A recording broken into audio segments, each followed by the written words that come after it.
Hello guys, very happy Diwali to all of you. So here we are going to discuss the Hindu news analysis. So today's date is 7th November of 2018 and here we discuss all the important articles which are available in the Indian Express editorial.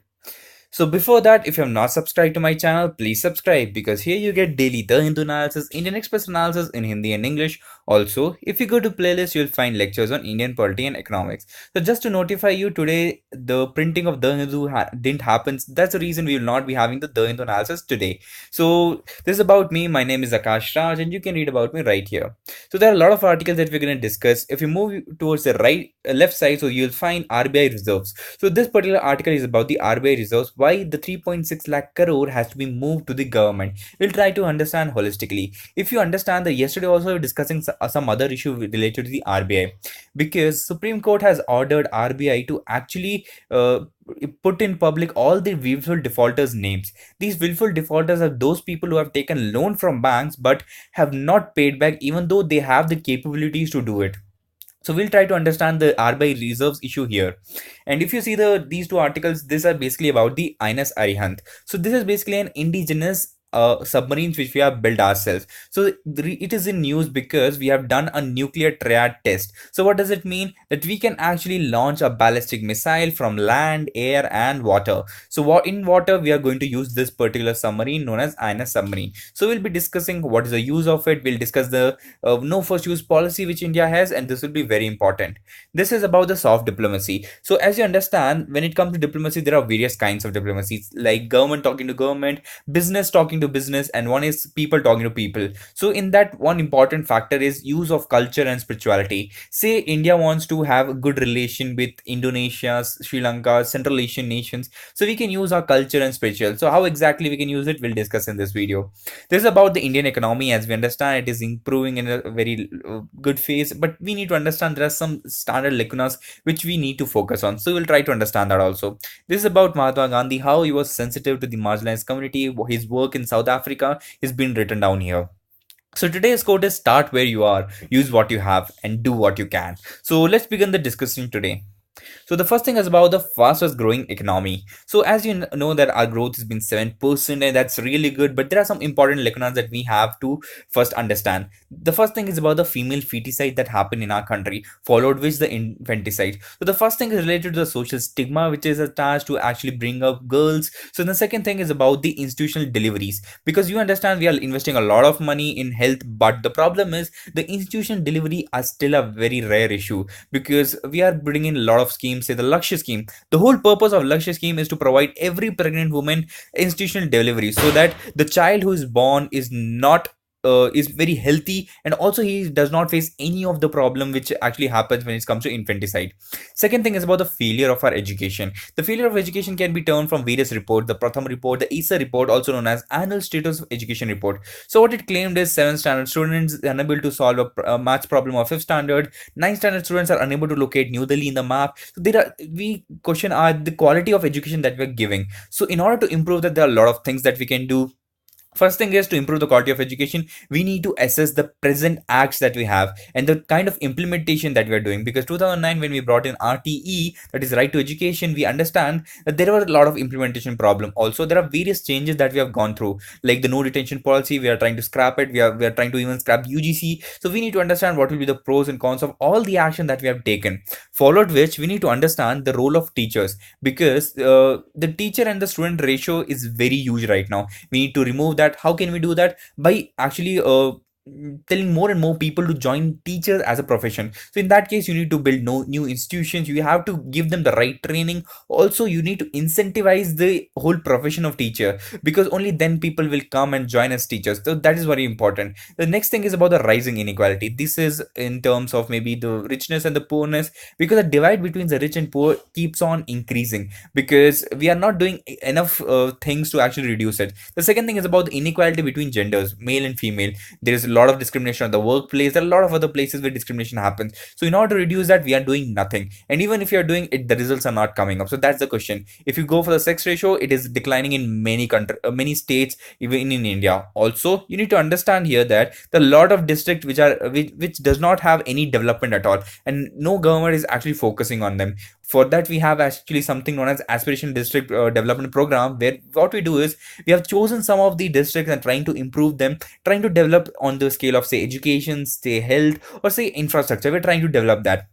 So these are some of the initiatives that we have taken, but the results are yet to come, because the result has to match the economic growth that we are actually seeing. Because at the end of the day, economy is not just about the GDP, it's about the welfare of the people who live in the country.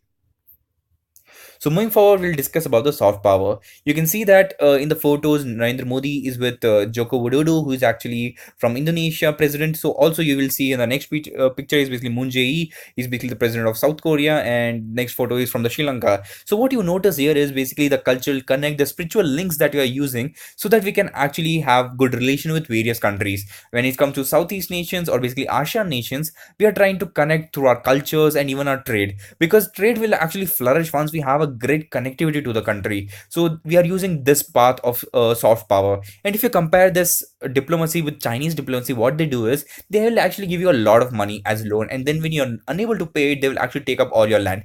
You can take an example of Hambantota, and there are various projects that they have in Africa where they're only exploiting the countries where they're investing. But our model is a little different. We actually believe in goodwill, we share goodwill, we do trade. In what happens is this friendship is gonna stay for a longer time, and we're no more just trading partner. We are actually people who actually share culture and spirituality. So that's the reason this kind of diplomacy is very important, the soft power diplomacy. Moving forward, let's just discuss the map of Indonesia and South Korea. So if you see here, map here, Indonesia, the capital is Jakarta. Here there's a small country known as Singapore, which you cannot see, but here you see this is Malacca Strait right over here, and yeah, here you will see the Singapore. This is basically Malaysia. This is Thailand. All these are basically ASEAN nations. This is here you can see Philippines. Its capital in Manila, and yes, Timor Leste. Here you see Papua New Guinea. All these are important places because this is a part of ASEAN, and we are trying to concentrate on Act East policy. So this is actually going to connect to our Northeast, which you will find over here. So this whole region becomes very important.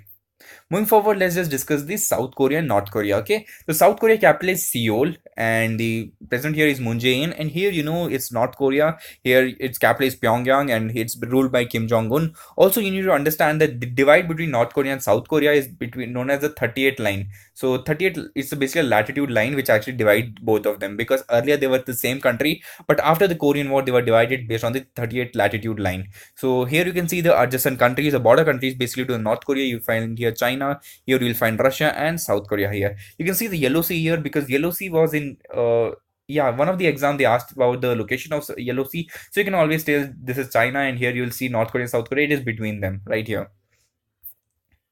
So let's discuss about the INS Arihant. So as you understand, INS Arihant, what he has done recently is we have done the triad test. So this is known as the deterrence patrol. What is deterrence patrol? So if you understand, say Pakistan wants to attack us, they won't attack us directly. Why? Because they understand that even we are a nuclear power state, isn't it? So why will they attack us? Because if we retaliate and hit them back, we can actually make sure that they never see the next sunshine tomorrow. So that is the reason why it is known as deterrence. They're stopping your enemies to actually take any of those steps.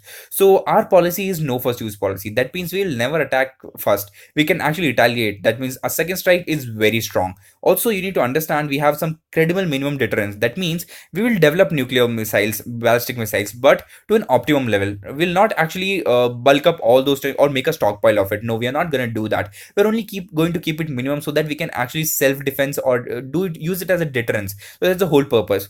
Also, because you know that we're trying to get into energy, that is nuclear supply groups. So you need to make sure that you are a very responsible nuclear state. That means you are using the nuclear energy in a very responsible way, because when you get nuclear power is a very important power which any country can have. So with power you need to understand you have a lot of responsibility. So if this you think that this is very powerful thing, then you need to maintain it and be responsible towards it. So what we'll discuss here is about the INS Arihant. So this is basically indigenous developed submarine. So what it does is it uses a nuclear power. There are a lot of other submarines also which uses diesel, but here this is used uses nuclear energy. Also, you need to understand that there's one more which we are building, which is known as Ardhaman. So this too will actually be for our base for the submarines that can use. So this will help us not just in surveillance, which we are going to do. Also, you need to understand that here these missiles which we can launch, these are basically ballistic missiles. Okay, so ballistic missile basically uses follows a projectile motion and falls under the gravity.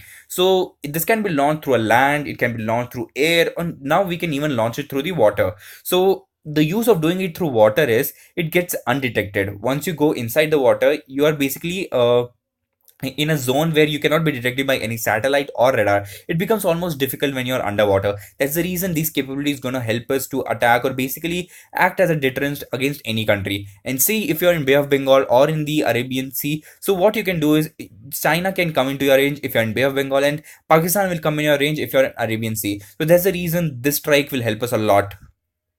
So moving forward, let's just discuss what we discussed about the surplus amount. So surplus amount RBI has generated by a lot of methods. How? First thing is by the RBI profits. How does it get profits? Because you understand all the currency that you see is being minted by government itself, by the RBI itself. So RBI mints all the money, but to mint a 10 rupee coin, they actually the amount of expenses that they pay is very less, so they get a profit there. Also, you need to understand there are a lot of bonds which RBI buys, on which it gets a lot of interest, so they have accumulated a lot of money. Now government wants RBI to transfer all these funds to government so that they can use it to recapitalize banks. But you need to understand why is the necessity to recapitalize banks. First thing is the growing NPA is non-performing assets, that is created because a lot of people who have taken loans are not paying it back. So one thing you need to understand, is it right or morally correct to actually siphon all the money from RBI and trying to compensate for the loss that has happened by the NPA? Instead, what you need to do is to actually catch hold of all these defaulter and try to get all the money from these defaulters who are not paid back any of the loans,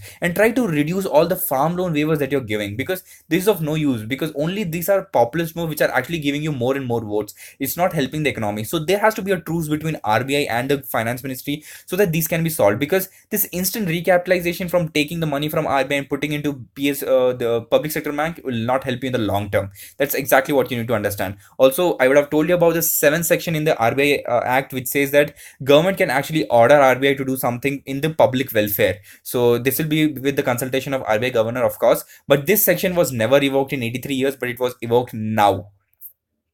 So that's all for today, guys. Let's just revise whatever we discussed. We discussed about the RBI, then the INS, Arihant, the triad capability that we have developed. Also, we discussed about the South Korea, Indonesia map, followed which we understood the soft power, the importance of it, how we are using it, that we have discussed. Followed which we discussed about the fastest growing economy. Along with that, what are the lacunas that we have to focus on, that we have discussed. So that's all for today, guys. Happy Diwali again. And if you like this video, please like and subscribe to my channel and share it among your friends. Thank you and have a nice day. Jai Hind.